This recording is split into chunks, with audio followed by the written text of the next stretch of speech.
straight line. Straight line in +1 we have studied 2D में हमने straight line की equations पढ़ी हैं और वहां पर हमारे पास 2 डायमेंशनल होता था तो हमने उसके अकॉर्डिंग इक्वेशंस को सॉल्व किया हुआ है। अब स्ट्रेट लाइन 3D में स्पेस में स्ट्रेट लाइन के बारे में काम करेंगे।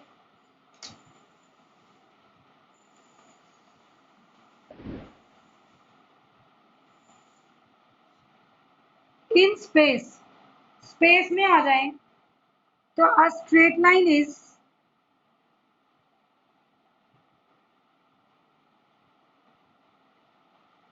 uniquely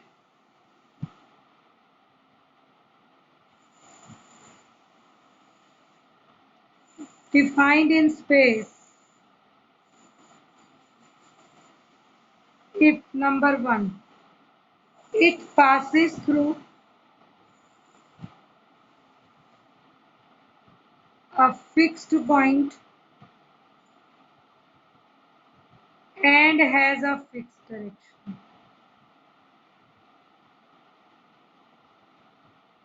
और नंबर 2 दो तरह की स्ट्रेट लाइन होती हैं। इट पासिस थ्रू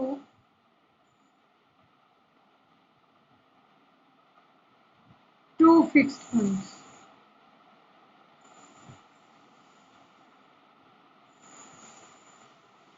देखिए बेटा कैसे हम ये बोल रहे हैं कि स्ट्रेट लाइन के दो तरीके हैं।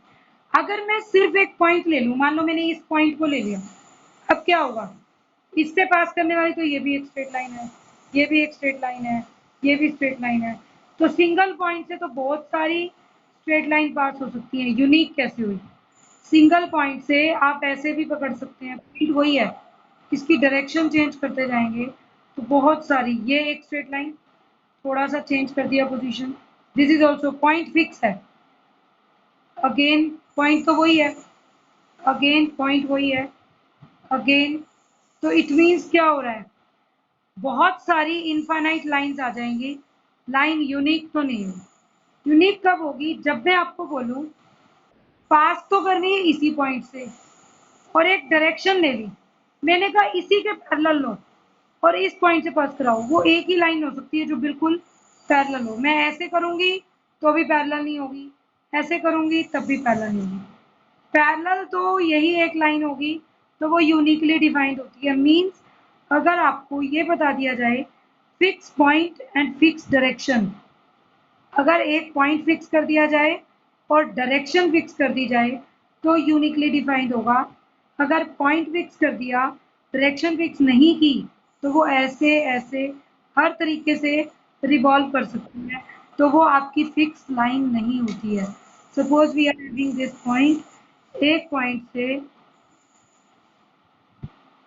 lot of lines can pass, so it is not unique। but अगर मैं आपको ये दे दूं कि point is A, there is CD, draw a line AB passing through AB parallel to CD, फिर आपको बिल्कुल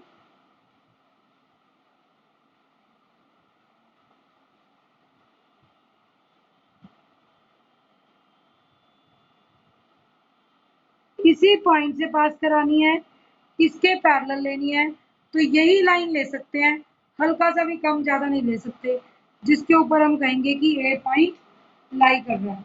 तो अब एक यूनिक हो गई। जब आपको डायरेक्शन दे दी जाती है और पॉइंट, अब आप कहोगे कि ओनली डायरेक्शन से क्यों नहीं काम चला रहे, तब भी फिक्स नहीं है। मान लो मैंने कहा इस डायरेक्शन के पैरेलल लो, तो पैरेलल तो बहुत सारी होंगी,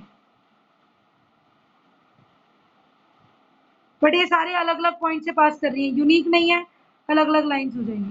बट मैंने कहा पास भी ए से करनी चाहिए, पैरेलल भी सी डी की होनी चाहिए, तो ही हमारे पास एक फिक्स कंडीशन बनी है। तो हमेशा ये रिमेंबर रखना है कि अगर मुझे स्पेस में स्ट्रेट लाइन लेनी है, यूनिकली डिफाइन करनी है, तो फिक्स पॉइंट और फिक्स डायरेक्शन कर दें तो एक पॉइंट से काम चल जाएगा। या सेकेंडली क्या है, ये फर्स्ट के दे diagram, two given points fix कर दो, टू फिक्स पॉइंट से हमेशा एक ही स्ट्रेट लाइन पास कर सकती है। दूसरी लोगे तो नहीं करेगी, वो या तो इसी को कंसाइड करेगी। अगर मैंने ये पॉइंट फिक्स कर दिया तो अब आपके पास पॉइंट भी ए और सी है, तो ये लाइन यूनिक है। AP is different line, AC is different line. Means अगर 2 पॉइंट फिक्स करेंगे then there is unique line.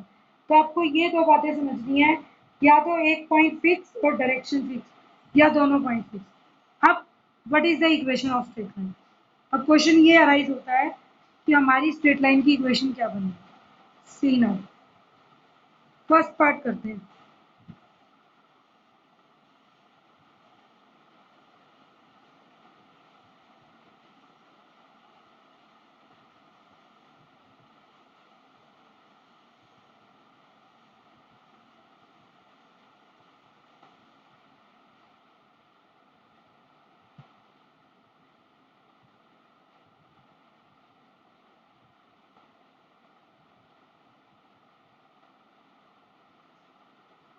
Equation of a straight line passing through a given point and parallel to given vector।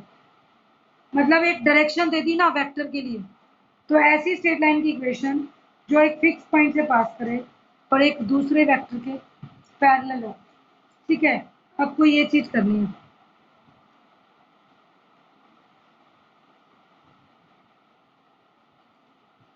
बेटा एक one message, there is one message for all of you.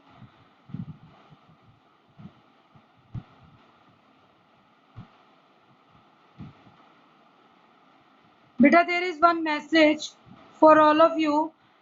Tomorrow we will go for classes only for maths class because मेरे को 2 दिन school जाना पड़ा था बीच में, तो आपकी ऑनलाइन क्लास नहीं लग पाई, वहाँ नेटवर्क नहीं होता है। तो आपकी संडे को मैं आपको टाइमिंग लिख दूंगी ग्रुप में, तो कल एक क्लास लगा लेंगे ताकि 3D का कुछ काम कवर अप कर पाए। Okay, next OX OY OZ, ये 3D स्पेस है। O एक हमने ओरिजिन मान लिया। Let A be the fix point. एक फिक्स पॉइंट ए ले लो जिसका नाम रख लिया x1 y1 z1, हम हमेशा फिक्स मानेंगे। तो अगर O से इस A को मिलाऊं तो ये x1 y1 z1 एक वेक्टर A बना देंगे, हमने इसका नाम वेक्टर A रख दिया। P कोई भी आर्बिट्री पॉइंट ले लिया और a line drawn through A, लेकिन वो कैसे लेना है, इसने कहा डायरेक्शन भी फिक्स हो। ठीक है, A फिक्स कर दिया, यहाँ एक डायरेक्शन ले लीजिए। Let this is M vector. अब ये M भी हो सकता है, B भी हो सकता है, कोई भी वेक्टर। आपको मैंने बता दिया ऐसी लाइन ड्रॉ करो जो इस डायरेक्शन के पैरेलल हो और A पॉइंट से पास करे।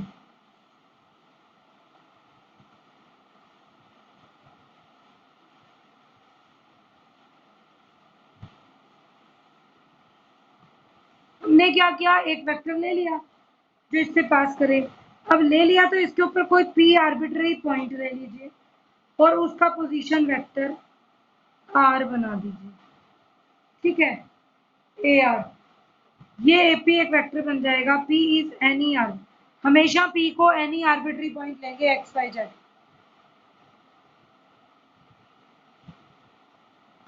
P is any arbitrary point x Y z. ए आपका पोजीशन वेक्टर है इस ए पॉइंट का x1 y1 z1।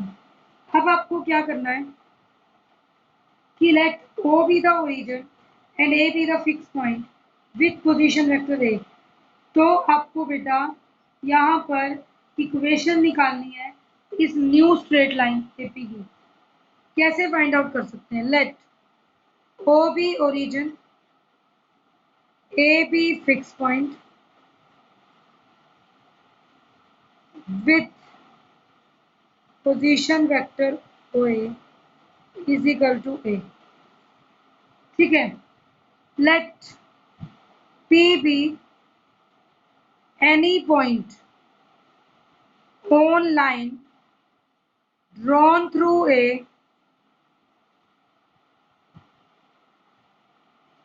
and parallel to vector M। Vector M के पैरेलल है। Now such that OP vector is R vector। अगर मैं AP की वैल्यू निकालूं तो सब निकाल सकते हैं, what is value of AP? Triangle law लगाएं तो vector R O A plus AP is equal to OP होना चाहिए। O A plus AP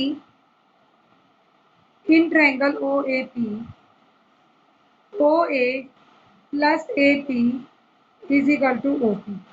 OA is vector A plus AP is equal to OP is vector R. This implies AP vector किसके बराबर आ गया?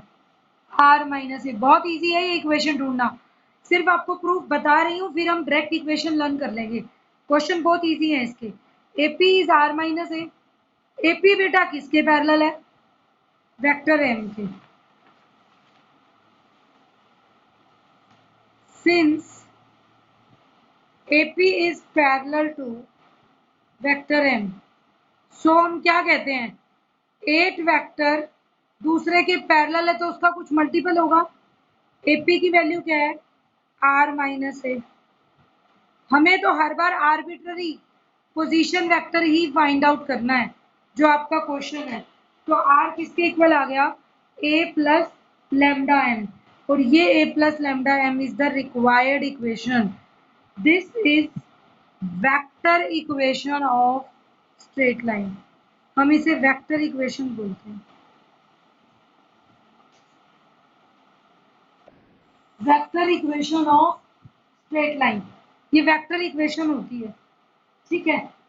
Now different values of lambda जब भी आप लगाएंगे तो आपको उससे क्लियर होगा, वो पता होना चाहिए। इफ लैम्डा पॉजिटिव तो AP and M will be like vectors. ये लाइक वेक्टर हैं, ऐड हो रहे हैं तभी, पॉजिटिव है तो। और अगर लैम्डा नेगेटिव हुआ वैल्यू तो AP and M are unlike vectors.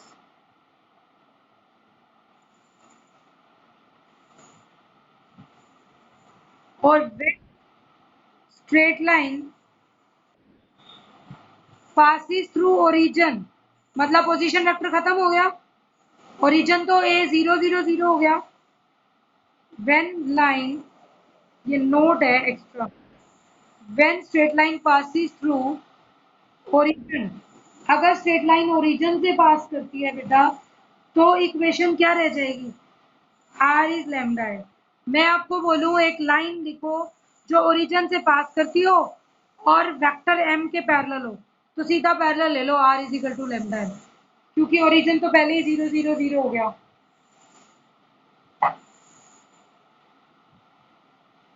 जब आप वेक्टर फॉर्म सीख रहे हैं तो कार्टेशियन फॉर्म भी सीखना बहुत जरूरी है। अगर मैं इसके अंदर इनके वेक्टर्स की कार्टेशियन फॉर्म लगा दूं, R वेक्टर क्या था? Position vector, X Y Z थे कोऑर्डिनेट्स, तो X I Y J Z. A क्या बनेगा? x1i y1j z1 के, जहां से लाइन पास कर रही है, प्लस लैम्डा। m वेक्टर हमें नहीं पता है तो हम मान लेते हैं जो भी उसके डायरेक्शन रेशियोज ले लेते हैं, चाहे ए आई बी जे सी के, कुछ तो होंगे डायरेक्शन रेशियोज या कोसाइंस, जो भी गिवन है। अगर यहाँ से मुझे लैम्डा की वैल्यू चाहिए हो तो पहले आई जे के मैच कर दीजिए, x1 प्लस ए लैम्डा आई, y1 प्लस बी लैम्डा जे, z1 प्लस सी लैम्डा के, x I Y Z Z के। ठीक है, इक्वेशन किस में बदल गई? ध्यान से देखना। आई टू वेक्टर्स इक्वल है तो comparing coefficients of I J K we get x is equal to x1 plus a lambda, y is y1 plus b lambda, z is z1 plus c lambda. x minus x1 by a is lambda, y minus y1 by b is lambda, z minus z1 by c is lambda। और अगर तीनों lambda same है तो finally Cartesian equation of straight line क्या होती है? x minus x1 by a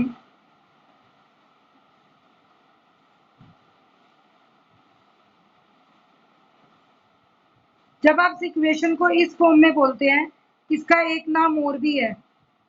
When equation are put in this form, this is also known as symmetrical form.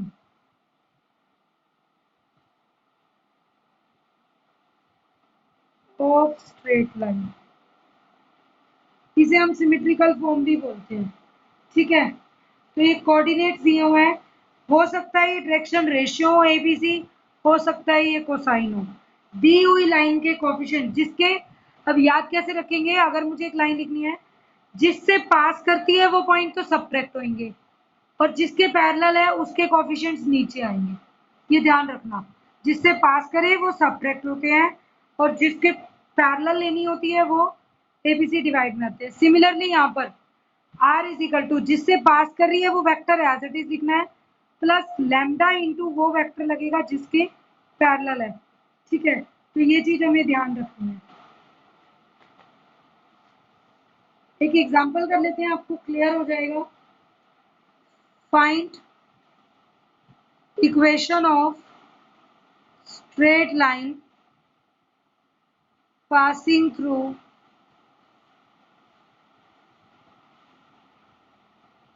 one to four and parallel to vector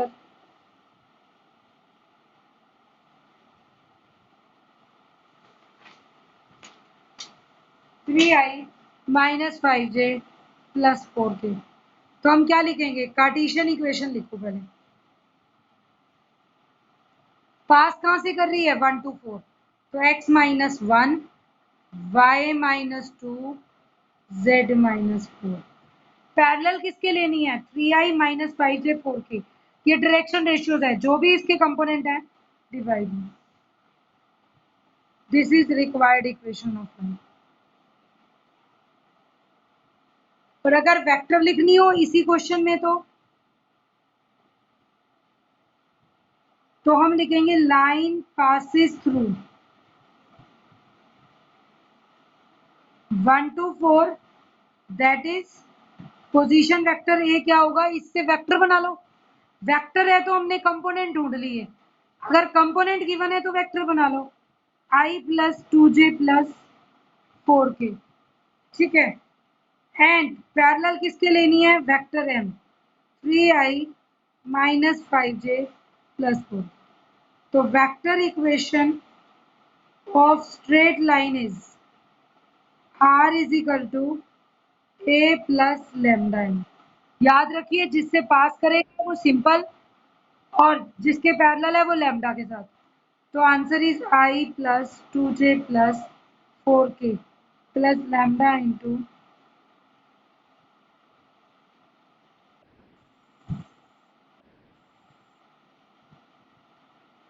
this is required. इसको vector form बोलते हैं, उसको Cartesian form बोलते हैं। तो आप किसी भी लाइन की वेक्टर इक्वेशन या कार्टेशियन इक्वेशन राइट डाउन कर सकते हैं। क्लियर है, इस टाइप से आपको वेक्टर इक्वेशन लिखनी होती है जब भी कभी कोई क्वेश्चन दिया जाता है तो।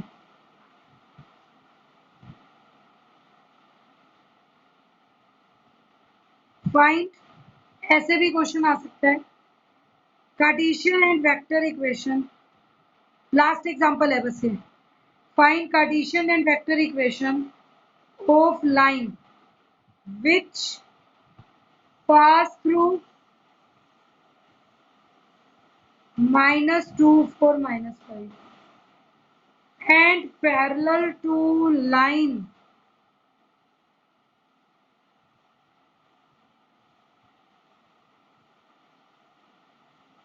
अब ये कंफ्यूज करने के लिए दे दिया, एक लाइन इस पॉइंट से पास करे और इस लाइन के पैरेलल हो। भाई जिसके पैरेलल है ना उसकी सिर्फ डायरेक्शन उठानी है, और हर लाइन में ये नीचे जो कंपोनेंट्स लगाए थे ये डायरेक्शन वेक्टर को बनाते हैं। तो हम यहाँ पे क्या लिखेंगे, हेयर पहले कार्टेशियन इक्वेशन लिख लो, Cartesian equation of required line क्या आएगी, पास कहाँ से करानी है, माइनस टू फोर और माइनस फाइव से। तो minus minus X plus two, Y minus four, Z minus minus Z plus. अब पैरेलल इसके लेनी है तो ये जो ऊपर पॉइंट दिए हुए हैं इनका कोई काम नहीं है, लेकिन यहाँ पर एक काम करना है, इस लाइन को पहले सेट जरूर करना है। x प्लस 3/3 ओके है, x आ गया है, इसका कोफिशिएंट यूनिटी होना चाहिए। यहाँ मान लो 2x प्लस 3 होता तो पहले सारी इक्वेशन को कॉमन 2 लेकर 3/2 करते, 2 से डिवाइड करते। यहाँ पर y माइनस 4 ठीक है, 8 माइनस जेड नहीं होना चाहिए, z माइनस 8। और अगर इसका माइनस कॉमन ले लूँ और इसे z माइनस 8 लिखूँ तो ये माइनस माइनस कट हो जाएगा, मीन्स आपके पास नीचे आएगा 3, 5 और 6। ये आपका एक आंसर आ गया। नेक्स्ट, वेक्टर इक्वेशन कैसे लिखेंगे? r is equal to vector A कौन बनेगा जिससे पास करेगी, -2y 4j 5k plus lambda into दूसरा वेक्टर कौन बनेगा, डायरेक्शन वाला, वो क्या है 3i 5j माइनस नहीं लेंगे क्योंकि z माइनस 8 करूँ तो प्लस 6k। तो दिस इज आंसर। दोनों इक्वेशंस आप राइट डाउन कर सकते हैं।